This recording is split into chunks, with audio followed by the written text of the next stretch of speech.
savez, nous sommes dans un monde syndical gabonais où on, on retrouve cet engagement quand il y a des conclaves en ville, quand il y a des forums, des congrès, etc., etc. C'est là où on découvre même qu'il y aurait des syndicalistes. Je ne peux pas dire, ici, je ne peux pas parler du revers de la main, que nous n'ayons pas de syndicalistes avérés. Il y en a certainement, mais j'estime que nous ne devons pas former une classe de syndicalistes qui voudraient tout simplement aller à la soupe. Alors que quand il faille combattre ou encore lutter pour le bien-être des Gabonais, on ne les voit pas du tout. C'est le cas de le dire ici à travers la préparation de ce dialogue national. Alors, le MCVL et le CAP, je voudrais d'abord faire une différence entre le MCVL. Le MCVL, c'est un parti politique issu de la société civile qui dispose d'un récépissé provisoire et non définitif, alors même que ceux qui ont créé les partis hier, à cause de ce dialogue, disposent déjà des récépissés définitifs.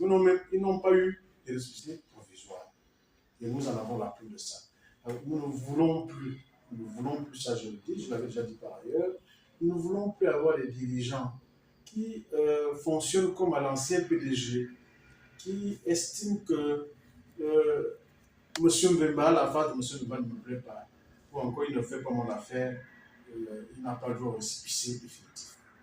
Et je fonde mon espoir sur ce que dans les 104 partis politiques qui ont déposé leur contribution, le MCVL en fait partie. Parce que nous avons déposé des contributions au nom du MCVL et nous avons reçu l'accusé de réception en tant que personnalité morale du MCVL. Nous osons croire que nous allons prendre part à ce dialogue national en tant que MCVL d'une part. Nous avons aussi déposé des contributions en tant que congrès des agents publics, parapublics et privés de l'État CAP, l'une des principales centrales syndicales gabonaises. Je crois que, à moins que vous ne soyez né hier, personne ne peut ignorer ce qu'est le CAP aujourd'hui, qu'est-ce que le CAP fait pour les Gabonais aujourd'hui. Donc nous ne sommes pas une confédération qui se montre au grand jour tout simplement parce qu'il y a un congrès national ou encore il y a, j'ai envie de dire, une assise nationale.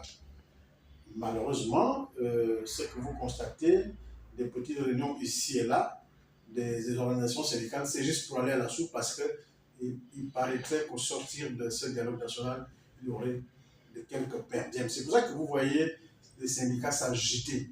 Il ne s'agit pas pour aller contribuer pour le développement du pays, mais pour aller chercher les perdièmes. Et c'est ce que nous refusons, nous, CAP. Et nous osons croire que nous avons déposé nos contributions en tant que CAP en bonne et due forme. Nous avons envoyé la liste des membres du CAP devant prendre part à ces assises et que le gouvernement de transition fera son travail. Ça veut dire voir objectivement qui est central, qui ne l'est pas, qui est acteur social, qui ne l'est pas, qui est acteur politique, qui ne l'est pas. Parce que même au niveau politique, vous avez des partis politiques légalement constitués qui n'existent que de papier, de nom des individus qui sont partis politiques, qui parlent au nom du peuple gabonais, alors qu'il n'y a que sa femme élue comme membre de ce parti. Le MCVL, qui a été cinquième, qui a occupé le rang de cinquième lors de la dernière élection présidentielle, s'il n'est pas appelé, c'est qu'il y a quelque chose qui ne va pas dans ce gouvernement. C'est qu'il y a quelque chose qui ne va pas. Mais moi, j'estime qu'on appelle le coquille vide parce qu'ils ont la légalité, j'ai envie de dire, ils ont la reconnaissance légale. Mais le MCV en réclame depuis plusieurs années.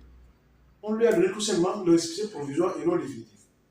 Et pour barrer la route au MCVL, on va dire il n'y a que les partis qui disposent des récépissés définitifs. Mais pour ce qui est du CAP, Confédération syndicale, affiliée à la Fédération syndicale mondiale à l'international, parce que nous, aujourd'hui, on dirige l'Afrique francophone en tant qu'Union internationale des services publics assimilés et nous avons un récépissé. nous avons une légalité.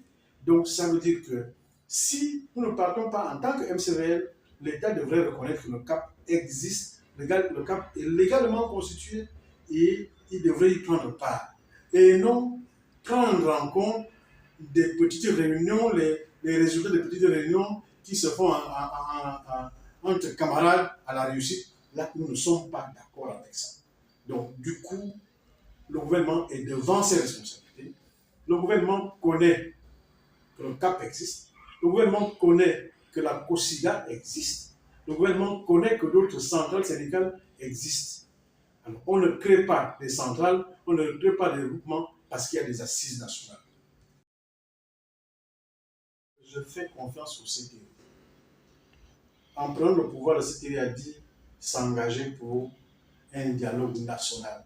Je suis même un peu inquiet aujourd'hui parce que j'ai suivi le ministre en charge de la réforme à la télé lors de l'émission sur l'avant-première qui disait que ce dialogue ne sera pas souverain.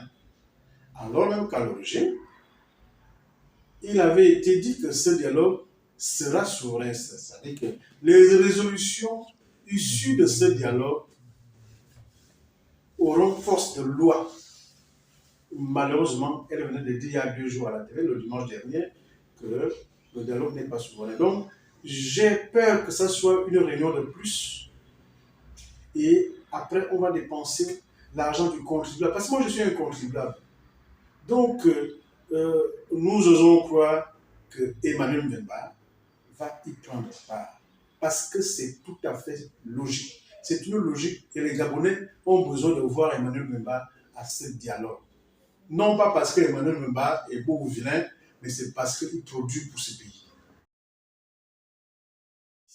Ici même au siège du CAP, avec les confédérations syndicales, les syndicats de secteur, pour désigner les 10 membres devant prendre part à ce dialogue. Et nous avons déposé cette liste auprès du ministère en charge de la réforme.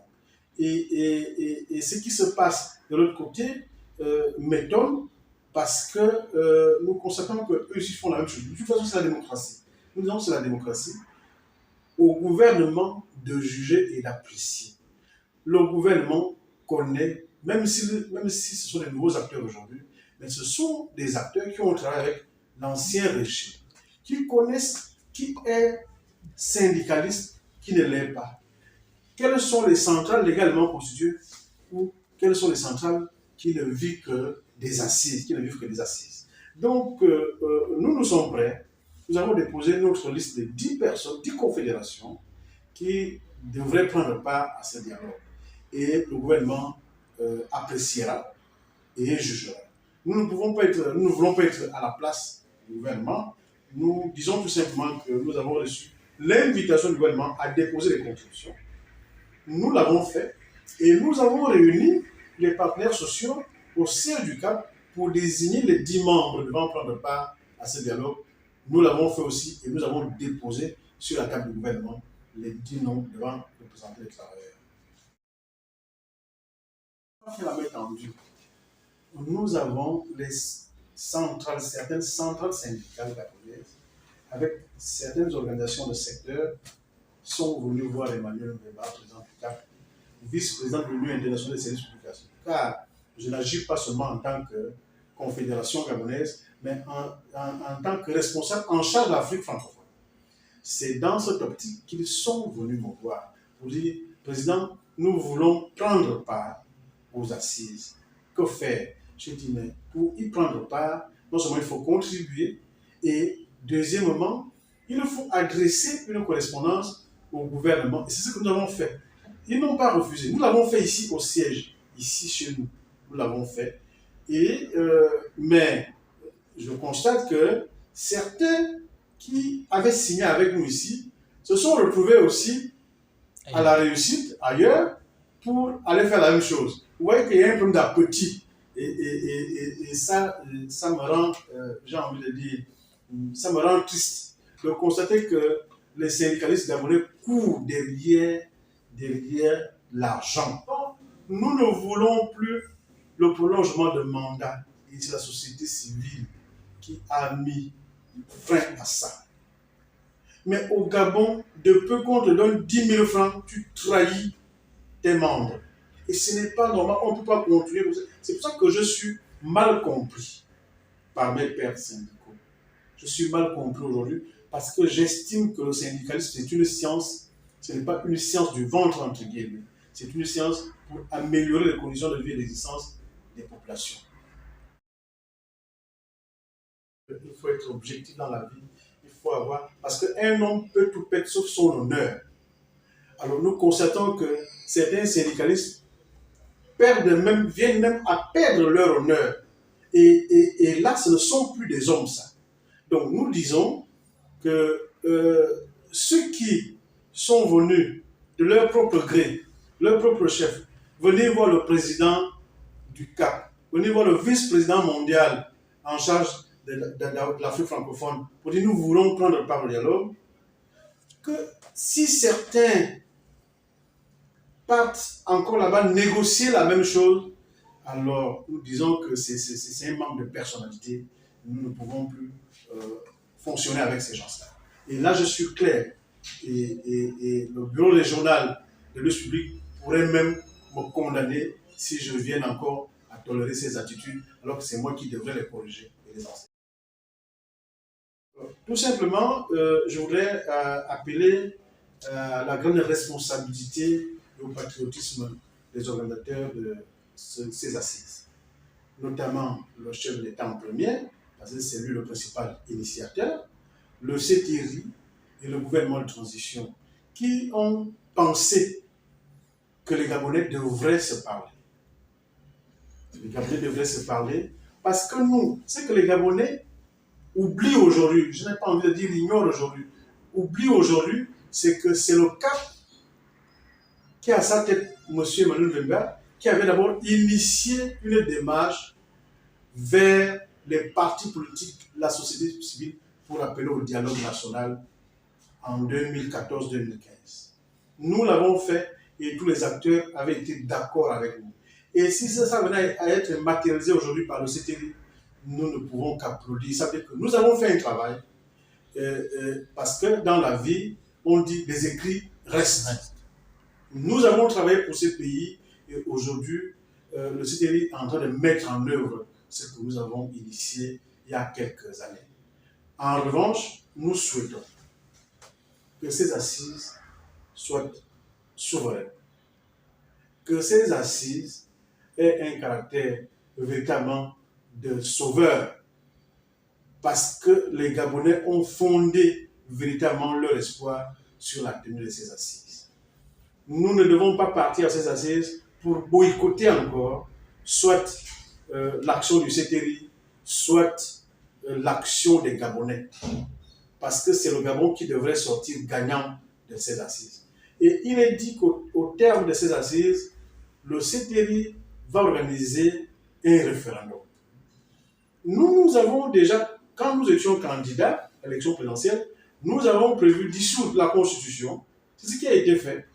Nous avons prévu organiser un référendum à l'initiative citoyenne. Et c'est ce qui va se faire là. Donc nous sommes sur le droit chemin. Parce qu'effectivement, c'est pour ça que nous voulons véritablement prendre part à ces assises. Et nous avons la ferme conviction que nous y serons. Parce que ne pas être là-bas, je crois que ce serait une grosse erreur de la part du gouvernement de transition. Il y a une participation.